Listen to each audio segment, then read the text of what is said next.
Hello Taurus, and welcome to my channel Tarot by Gabrielle.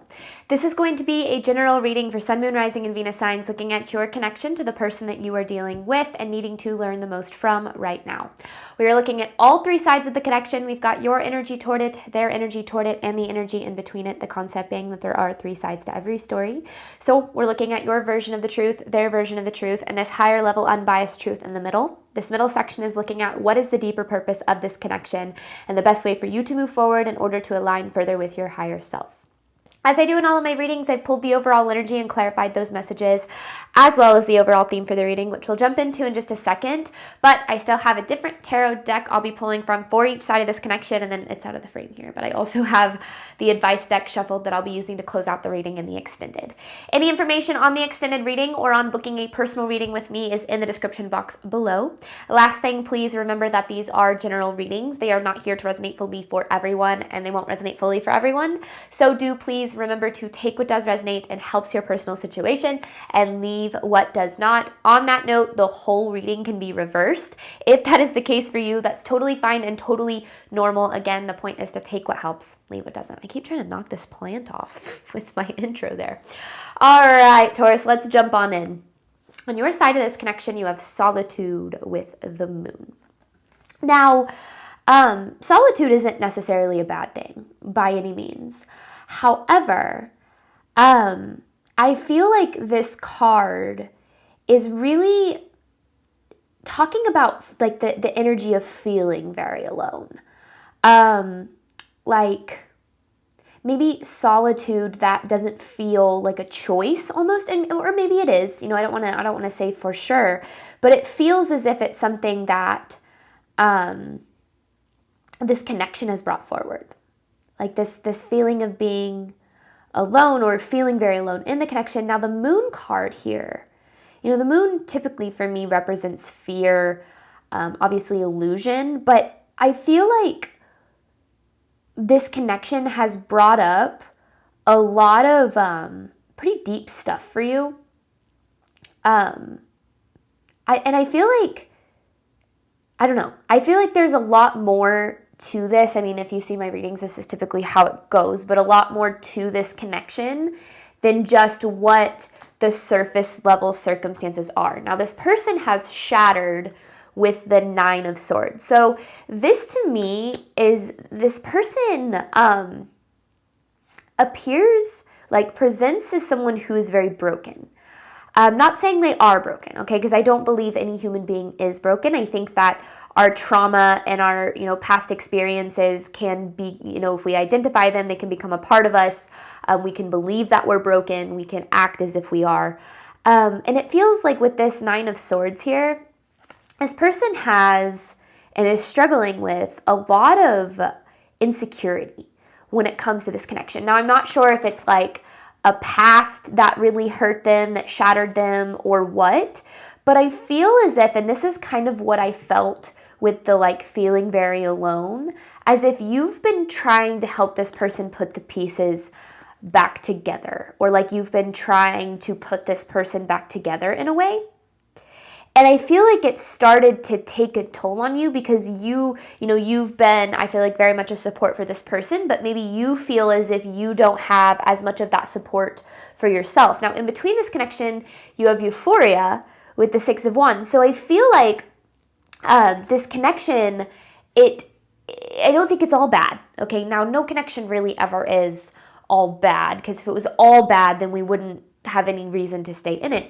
But I feel like when things are good in this connection, it feels almost euphoric. And it's like, this is so amazing. There's so much good in this. There's so much potential in this. And with the Six of Wands, I feel like you have this hope of getting to that point where this is capable or where this is possible majority of the time. But I feel like the idea is, when this person puts their pieces back together, like when they heal or when they XYZ, like eventually we can reach this point.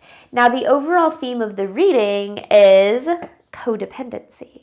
Now, codependency can be tricky, and sometimes we can realize we cannot even really realize that it's happening, but codependency ultimately comes from this place of believing that our value inherently lies in in someone else's value of us, particularly inside of our connections.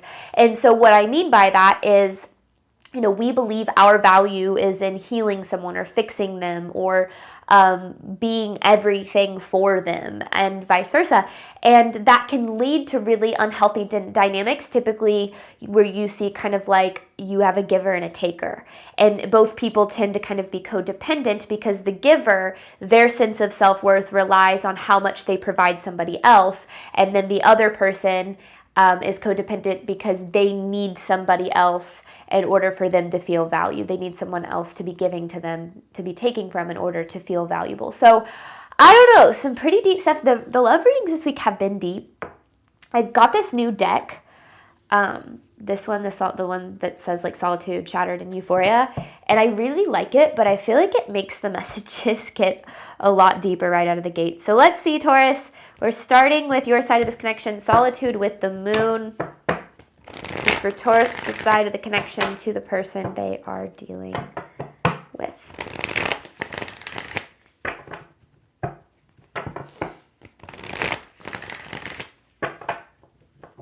All right. Taurus' side of this connection. 5 of Swords. 5 of Swords. Queen of Swords in reverse.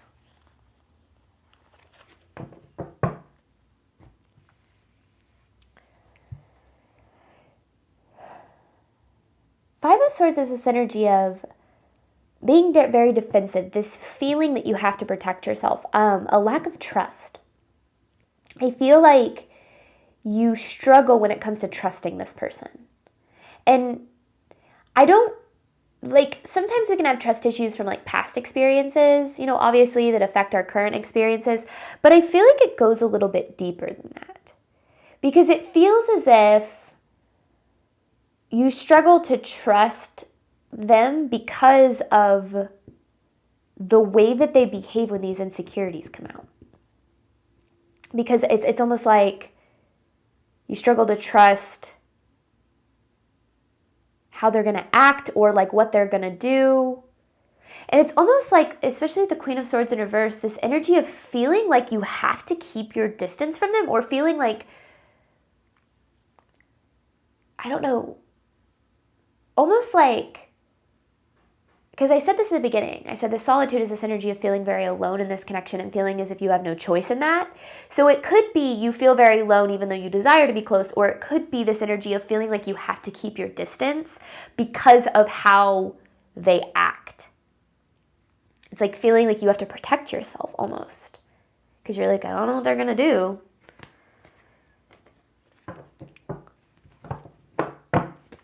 Interesting. Okay. Taurus is, and when I say protect yourself, I feel like I more mean protecting your peace in a way. All right, Taurus' side of this connection.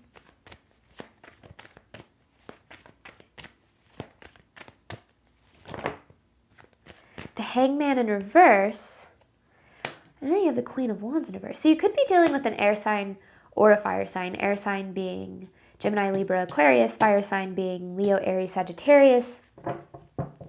No, all 3 of these cards are in reverse. Yeah.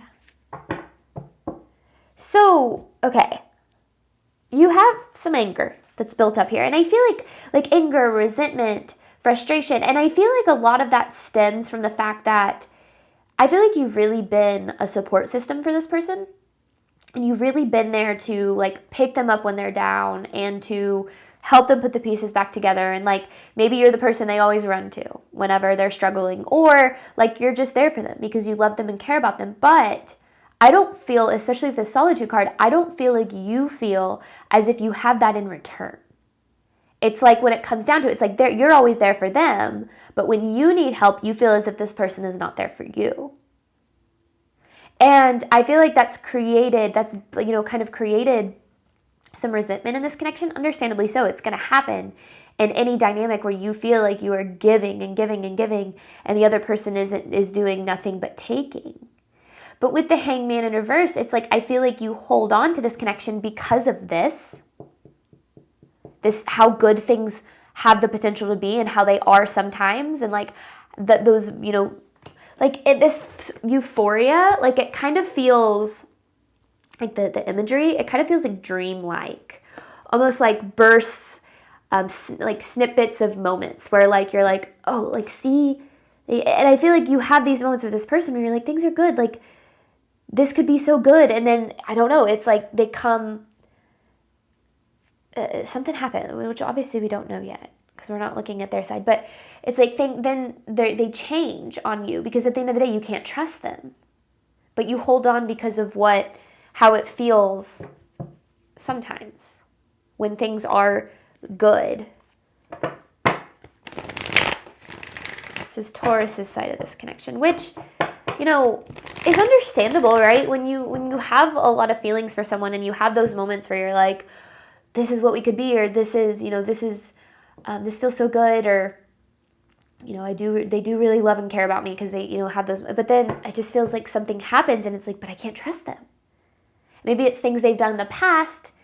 Maybe it's like a recurring cycle that they have. I don't know.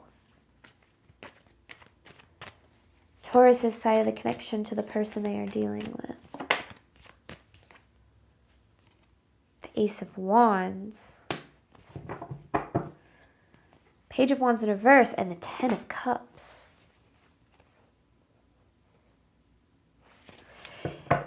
There's a strong, like, sense of, like, connection that you have. Like, I feel like there's a lot of draw between you and this person. I feel like it's very intense, and I feel like a lot of it stems from the idea of what this could be. Is it's like you're like, I'm so drawn, like this is, I see so much good in this, I see so much potential in this, and like I see so much potential in them, and I've seen that, not just like in terms of what is non-existent potential, but like you've seen them show up as the person that you want them to be, or like you've seen that they're capable of it. But then it's like, you know, whatever happens comes out, and that's why I feel like you can't trust them, but you just I feel like you feel this draw toward this person, and it makes it really hard for you to like walk away or like block them out of your life, you know, like, because obviously you do very much care about them. But then you have this Page of Wands in reverse, which is interesting because I feel like this person brings out inner child wounding in you, which I kind of felt with the Moon. It's like they bring out, I don't want to say they bring out the worst in you, okay? Because that sounds really dramatic. You know, we all have a light side, we all have a shadow side. And our shadow side is the part of us that kind of comes out when our unhealed trauma gets triggered. And when we act from that place, we're acting from a very wounded place. And I feel like that's kind of the dynamic in this connection, where it's like when things are good, like you feel good, things are good, but then when things are bad, it's almost like they bring out a different side in you, of you almost, because of the deeper wounding that they trigger.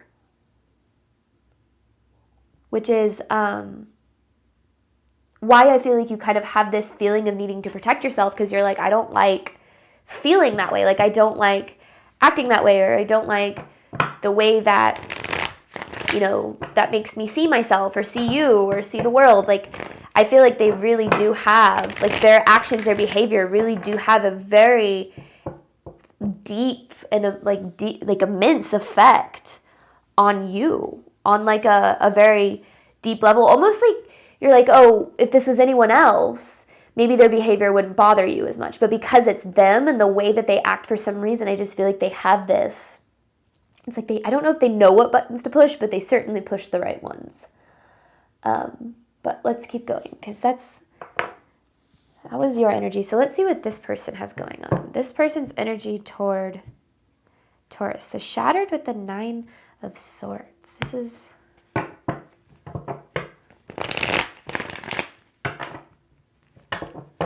this person's energy toward Taurus.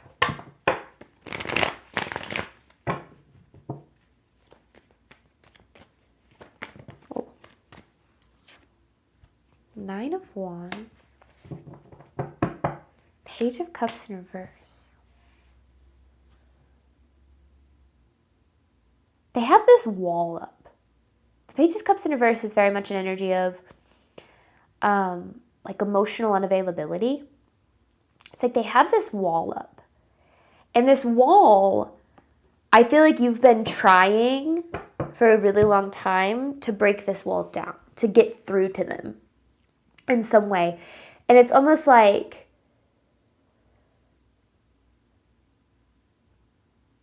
you know, people build up walls around themselves, yes, to protect themselves. Absolutely, to protect themselves from being hurt. And I feel like that's what this person is doing. But on top of that, people also build up walls because they don't like themselves at their core level. They don't believe that they're worthy of love and deserving of love. So they keep people out because they're like, oh, if you see who I really am, like, you're going to treat me poorly. Just like, here's all the proof of that in the past, you know, ex-relationships, parents, whatever the case is. And it's almost like this past, because the Nine of Swords to me really is also like about projection, you know, insecurities being projected on someone else. It's like, you know, they have this insecurity within them that causes them to keep this wall up that no matter how hard you try, you can't break through. But it doesn't have anything to do with you. It has to do with the way that they see themselves and the people around them because of what they've been through at the end of the day, which you can have empathy for anyone going through that, right? And I feel like that's where the codependency comes from, is you're like, maybe you really understand this person. You really get why they are the way they are. You understand why they act the way they do. You know, you have that empathy for them, but you know, that's where we have to really be careful, because there's a very thin line between empathy and toxic empathy.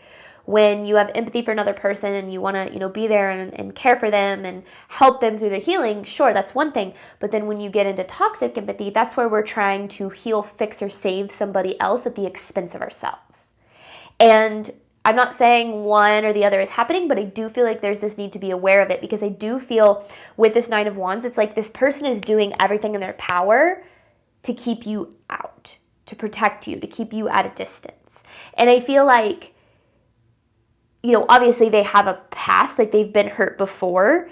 And, you know, maybe you're coming in, you're like, I want to show you that, you know, I want to show you what unconditional love is, or I want to show you that, you know, I do love you and I do care about you and I do, you know, I want to be here for you. But if somebody else isn't letting you do that, at the end of the day, it's just going to hurt you, because it's like ramming your head into a wall over and over again. Like, you're trying to get through to them, but then as you're breaking their wall down, they're doing everything they can to build it back up.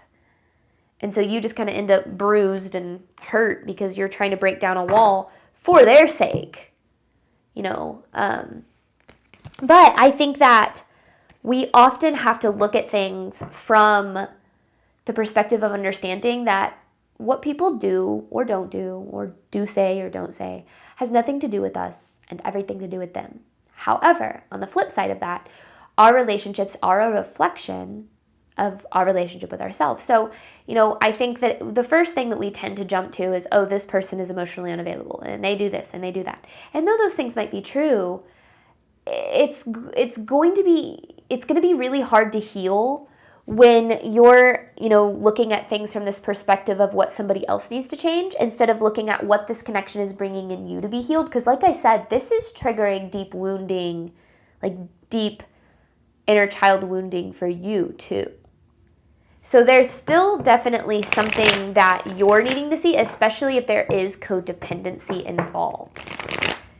Because the difference between like codependency and healthy, intimate connections is codependency basically says, I need you to be something for me. Like, I need you to do this or be this or change in this way in order for me to be happy.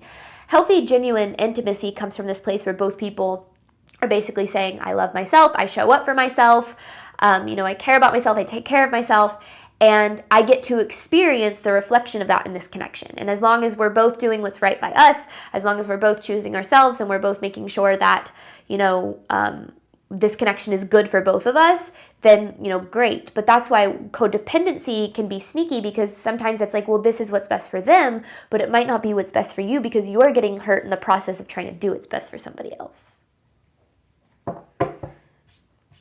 All right, this person's energy toward Taurus. So I feel like this person's I feel like what's going on to them is pretty complex. High Priestess with the Death in reverse. Interesting. They know they need to change, yet they refuse to. They know they need to change, yet they refuse to. High Priestess, Death in reverse. And maybe that's what's so frustrating for you is like you've been trying to show this person like why they need to change or how their behavior affects other people or whatever the case is. But change is really scary for people, especially people who haven't done a lot of healing. But yeah, the Death in reverse. It's like the High Priestess is like they're aware. I feel like they're aware of the way that they're acting or the way that this is affecting you, but they don't. It's like there's this refusal to change. This refusal to change. But why? That's so interesting. They're aware, but they refuse to change. This person's energy toward Taurus.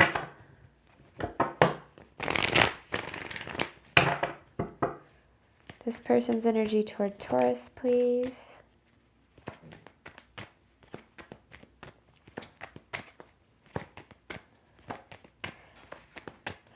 Oh, I know why. There's the devil. There's the codependency. And then the Page of Pentacles in reverse. Because they're more comfortable in this dynamic. Okay. In order for people, how do I put this? One of my favorite quotes is the extent to which a person can grow is directly proportional to the amount of truth that they are willing to accept about themselves without running away. Growth and healing requires looking in the mirror. It requires looking at yourself and saying, this is who I am. These are the things that I do. These are the ways that I hurt people. These are the ways I let my insecurities drive the wheel. Like, it's hard because it requires you to face yourself, to meet yourself on a very deep level. And it is a really scary thing that a lot of humans don't do because it's hard. It's difficult. And when you're dealing with someone who is like aware of their behavior but doesn't change that behavior, it's because they might be aware of the behavior, but they're not facing the reason behind it. They're running from the underlying issue, the pain, the trauma, the guilt, the insecurity, all those things. And a lot of times, we look at that. We look at someone who doesn't change and we say, why don't you love me enough to do better? Why don't you love me enough to treat me better? Why don't you love me enough to change? When in reality, it has nothing to do with you and everything to do with them, right? We kind of just talked about that. And this person is more comfortable in this dynamic and in the role of being the taker in a relationship. Because if you think about it this way, if you are in a connection where you have to give the bare minimum, but somebody else gives you everything, and you're just receiving everything from somebody else, but you don't have to give the bare minimum, why would you change? If you are able to not have to do the uncomfortable thing of facing yourself in order to show it better for someone else, and you can just sit back, relax, and take as much as you can from somebody else. Now, you might go, oh, that, I would never do that. That's a very selfish person, like blah, blah, blah, blah, blah. Sure. Or you can look at it as someone who is very focused on survival and doesn't have the healing and the growth behind them to be able to actually do better for themselves or for others. And sometimes, we have to understand that I'm going to put this forward in two different ways. Not everything that somebody does to us is like a vindictive thing that they're doing. And I'm going to be honest, I don't get that from this person. I don't feel as if this person is like straight up a bad person. I feel as if they are a very deeply wounded person. And I feel as if their wounds drive the connection or drive their actions in the connection. And that's going to come from this place of, I don't believe I'm deserving of love. Yet, at the core of us as human beings, what we desire is love and connection. So this person wants to be loved. They want to be valued for who they are, yet they don't believe they're deserving of it. So they try to pull it close, but when it starts to get too close, they do what they can to push it away. And that leaves you going, what did I do wrong? Why am I not good enough? Why won't you love me? When it comes down to this person, quite literally, doesn't have the tools, the growth, and the healing to be able to provide you with what it is that you're looking for, because they are more comfortable in the role of taking what they can get than they are in the role of giving, because they don't know how to. It's like they take, but then they block and they push you away, but then they don't get it's toxic is what it is. It's a toxic behavior. And I'm not saying like I think that oftentimes when we're dealing with toxic people, and this was something that I really had to learn, was we have to look at what that is reflecting back at us about our own toxic behavior. Because usually there's something there. The reason we're being triggered, there's something going on. So I'm not sitting here saying this is all this person's fault and they suck and you've done nothing wrong, okay? Because there's always a mirror. There's always something to be learned. There's always something to be healed. But what I am saying is the way that this person is acting has nothing to do with you. And on top of that, there's nothing you can do to change their behavior. So the question is, what is the best way for you to handle this to make sure that you are doing what is right by you and this person, to make sure that you are protecting yourself? And I feel like that's what you're struggling with. I think when it comes to the answer for that question, there is not really a right answer. There's not a straightforward, this is what you're supposed to do. However, I think that, healthy boundaries, and I love this quote. It's been floating around social media recently, but it's boundaries is the distance at which I can love you and myself simultaneously. And I think that we have to learn that that's what healthy relationships are all about. It's about being in a connection where you are capable of loving yourself and loving someone else at the same time in the same way, where you are not loving somebody else or loving the idea of someone else loving you more than you're loving yourself, which is difficult. But that I feel like is the answer to creating healthy relationships. At least for me, it was. When I started learning to love myself more, to treat myself better, I started treating other people better. I started getting treated better. It really is all about our relationship with ourselves. So taking a deeper dive at this and looking at this person's got stuff to heal. They've obviously got some issues, but we all have issues. And when we're actually so caught up, and this is something else that I learned, which isn't always the easiest thing in the world to face, but when we're really caught up in the chaos of somebody else's life, that typically means that we are using them as a distraction from facing our own chaos, our own inner chaos within, our own healing. When we're so caught up in helping someone else heal and saving and fixing someone else, we're ultimately trying to save, fix, or heal ourselves through them, which never ultimately works, which is why these connections can go round and round and round and round and round, because there's so much going on below the surface that we're not really aware of. But I also know that it's really hard when you love and care about someone, because obviously you want them to be happy. You want them to experience love in the way that you have to give it. But you can't love someone into change. You can't guilt and shame someone into change. You can't you cannot do anything to make people change. People have to realize that they need to change for themselves before change is ever going to happen. And there's no guarantee that people will change in this life. The only person that can change is you. And that's why so many of my readings are focusing on what you can do, how you have control, how you can, work on your relationship with yourself. Because at the end of the day, that's all that you can do. That's all you can control, is focusing on what's going on within you. And I promise you that as you make changes within, that your relationships start to change, your reality starts to change, things outside of you start to change once you start to look at the ways that you need to change within. So I don't know, this is a pretty deep reading. I'm kind of interested to see where it goes from here. In between this connection, you have Euphoria with the Six of Wands. I'm going to hop on over to the extended. I'm going to pull messages looking at the deeper purpose of the connection and the best way for you to move forward in order to align further with your higher self. And then I have an advice card to pull at the very end. Thank you so much, as always, for your support of my channel. I do obviously hope that this reading helped and resonated with you in a way that you were needing today. And as always, I wish you nothing but love and healing and all of the wonderful things that you deserve on your journey moving forward. All right, bye, Taurus.